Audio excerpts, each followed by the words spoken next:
சிந்தித்து பாருங்கள் ஸ்டாலின் அவர்களே. நான் திமுக ஆட்சியில் வறட்சி வந்ததா, வெள்ளம் வந்ததா, கொரோனா வந்ததா? ஒன்னும் வரல. அப்படி வந்திருந்தா அந்த முதலமைச்சரை இவர் அந்த கொரோனாவிலேயே போயிருப்பார். என்னை பத்தி என்ன சொல்லியிருக்கா தெரியுமா? கொரோனாவில் இவரே போயிருப்பாரு. என்ன என் மரணத்தை பத்தி பேசுறீங்களா? மரணத்தை பார்த்து கலங்கக்கூடியவனும் பயப்படுகிறவனும் நான் அல்ல. இன்னைக்கு வல்லரசு நாட்டில் கூட இந்த கொரோனா வைரஸ் பரவல் இருந்து மக்களை பாதுகாக்க முடியல. ஆனா விலை மதிக்க முடியாத உயிர்களை காப்பாற்றி அரசாங்கம் அதிமுக. கொரோனா மேல எல்லாரும் பெரும் அச்சத்தில் இருந்தப்பவே அதுக்கான பிபிஇ கூட அணிஞ்சுக்கிட்டு கொரோனா வாழ்வுக்குள்ள போனவன் தான் இந்த ஸ்டாலின். தமிழ்நாட்டுக்கு துரோகம் செய்ய 10 தோல்வி பழனிசாமிக்கு 11வது தோல்வியை கொடுத்து விரட்டணும். பச்சை பை பழனிசாமி ஆனா பொய்யா வரைக்கும் பேசிட்டு இருக்கிறேன். உண்மை பேசுனா அவருக்கு உரைக்குது, பதறாரு. Money 65 இதான் இது மட்டும்தான். பனியன்னா Milky Mist, only Milky Mist. Aachi Masala. எந்த சமையலும் ருசி தேடும் ரகசியம் 20 ரூபாய். சிந்தித்து பாருங்கள் ஸ்டாலின் அவர்களே. புயல் வெள்ளம் டெல்டா மாவட்டத்தில், பிறகு கொரோனா. ஒரு வருஷம் யாராவது வெளியே போக முடிஞ்சுதா? விலை மதிக்க முடியாத உயிரை காப்பாற்றி அரசாங்கம் அதிமுக அரசாங்கம். திமுக ஆட்சியில் வறட்சி வந்ததா, வெள்ளம் வந்ததா, புயல் வந்ததா, கொரோனா வந்ததா? ஒன்னும் வரல. அப்படி வந்திருந்தா அந்த முதலமைச்சரே காணாது போயிருப்பார். இவர் அந்த கொரோனாவிலேயே போயிருப்பார். இன்னைக்கு ஈவினிங் சென்னையில் என்னை பத்தி என்ன சொல்லியிருக்கா தெரியுமா? திமுக ஆட்சியில கொரோனா வந்துச்சா?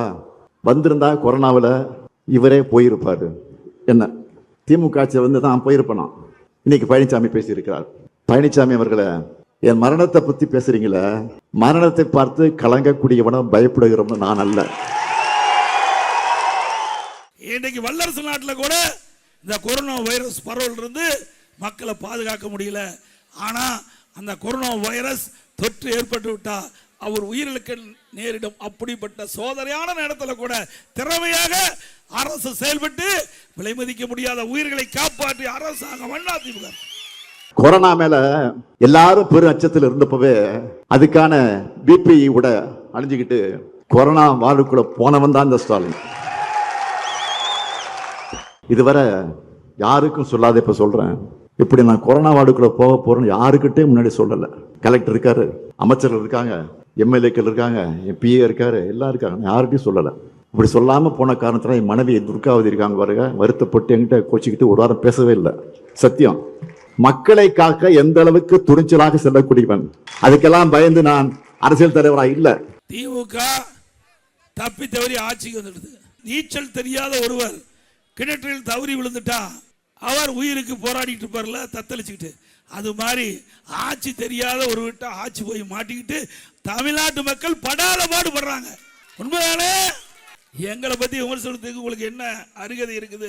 இந்த முத்துவேலு கருணாநிதி ஸ்டாலின் நான் 1971 நீங்க அரசியலுக்கு வர்றதுக்கு முன்னாடியே 23 வயசுல மிசாவில கைது செய்யப்பட்டு சிறை கொடுமைக்கு ஆளானவன் நான். ஓராண்டு கால நெஞ்சிரத்தோடு சிறை இருந்தவன் நான். பொது வாழ்க்கையில் எல்லாத்தையும் எதிர்கொண்டுதான் ஆகணும்னு எனக்கு சிறைக்கு அனுப்பி வைத்தவர் என்னுடைய ஆளுநர் தலைவர், என்னுடைய தலைவர், என்னுடைய தந்தை கலைஞர் அவர்கள். கொடுஞ்சிறையின் கொடுமைக்கே பயப்படாத நான் இந்த கொரோனாவுக்கே பயப்பட போறேன். பழனிசாமி அவர்களை, சாதனைகளை மட்டும் இல்ல, உங்களுடைய ஒவ்வொரு பொய்க்கும் என்னால புள்ளி விவரத்தோட பதிலடி கொடுக்க முடியும். தோல்வி பயத்த தினம் பழனிசாமி அவர்கள் தாறுமாறா தரங்கிட்டு பேசுறாரு.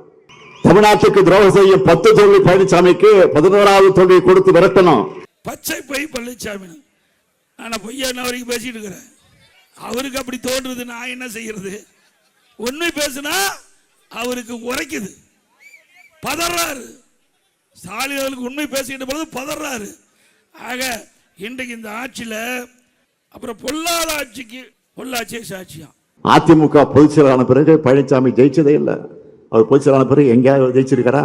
திமுக தலைவரான பிறகு உங்களோட ஆதரவால நான் தோத்ததே இல்லை. பாஜக தமிழ்நாட்டுக்குள்ள கொண்டு வர நினைக்கிற அடிமை பழனிசாமிக்கு தமிழ்நாட்டு மக்கள் கடுமையான தண்டனை இந்த தேர்தலில் கொடுக்கணும். உண்மையில் நடக்கிற தேர்தல் என்பது டெல்லிக்கும் தமிழ்நாட்டுக்கும் நடக்கிற தேர்தல். டபுள் இன்ஜின் டப்பா இன்ஜின் சொல்லிக்கிட்டு டெல்லியோட ரிமோட் கண்ட்ரோலுக்கு ஆடுகிற அடிமைகள் தமிழ்நாட்டை ஆளக்கூடாது. தமிழ்நாட்டை நாசப்படுத்த நினைக்கிற ஆணவ பாஜகவும் அடிமை அதிமுகவும் வேரோடும் வேரடி மண்ணோடும் வீழ்த்தப்படணும். அதுக்கு திராவிட முன்னேற்ற கழகம் தான் மீண்டும் ஆட்சி அமைக்கணும். தமிழ்நாடு அணியா டெல்லி அணியா புதுசா கண்டுபிடிச்சிருக்காரு. டாக்டர் பட்டம் கொடுத்துடலாம் ஸ்டாலின்.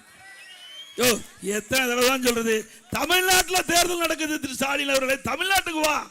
டெல்லியிலேயே உட்கார்ந்துருக்கிறாரு, ஏதோ டெல்லியில் பயமாட்டு இருக்குது ஸ்டாலினுக்கு. என்ன டெல்லி விட்டு தமிழ்நாட்டுக்கே வரமாட்டேங்கிறார் ஸ்டாலின் அவர்களே. தமிழ்நாட்டுக்கு வாங்க, தமிழ்நாட்டில் தான் தேர்தல் நடக்குது, அதுவும் சட்டமன்ற தேர்தல் நடக்குது. திராவிட முன்னேற்ற கழகம் என்ற மக்களோட ஆட்சி அகற்றப்பட வேண்டும் என்று மக்கள் முடிவு பண்ணிட்டாங்க. அதனாலதான் தமிழ்நாட்டில் சட்டமன்ற தேர்தலை பற்றியே பேச மாட்டேங்கிறார் ஸ்டாலின். பழனிசாமியுடைய கீழ்த்தரமான பேச்சை கேட்ட பிறகு என்னுடைய வருத்தமெல்லாம் என்ன தெரியுமா? தந்தை பெரியார், பேரறிஞர் அண்ணா, பெருந்தலைவர் காமராஜர், மக்கள் தலைவர் எம்ஜிஆர், இனமான பேராசிரியர், எத்தனையோ பண்பாடு மிக்க பெருந்தலைவர்களோடு நேரில் பழகக்கூடிய நீண்ட அரசியல் அனுபவம் கொண்ட நான் இன்னைக்கு இவருக்கெல்லாம் பதில் சொல்ல வேண்டிய நிலை இருக்கேன்னு நினைச்சு உண்மையிலே வருத்தப்படுறேன். எவ்வளவு கொடுமை! பிஞ்சு குழந்தை அதை கூட விட்டு வைக்கல, பெண்களை விட்டு வைக்கல, நம்முடைய மூத்த தாய்மார்களை கூட விட்டு வைக்கல. அப்படிப்பட்ட ஒரு கேவலமான ஆட்சி. இந்த ஆட்சியில போதைப் பொருள் விற்பனை அமோகமா வித்துக்கிட்டு இருக்குது. அதை கட்டுப்படுத்த தவறிய அரசாங்கம், கையிலாகாத அரசாங்கம், திறமையற்ற முதலமைச்சர், பொம்மை முதலமைச்சர் நாட்டை ஆண்டு கொண்டு இருக்கிற காரணத்தினால இவ்வளவு துன்பத்துக்கு மக்கள் ஆளாக இருக்கிறாங்க. அதையெல்லாம் கட்டுப்படுத்த துப்பு இல்லாத ஒரு முதலமைச்சர் என்னை பற்றி விமர்சனம் செய்வதற்கு அருகதை உண்டா?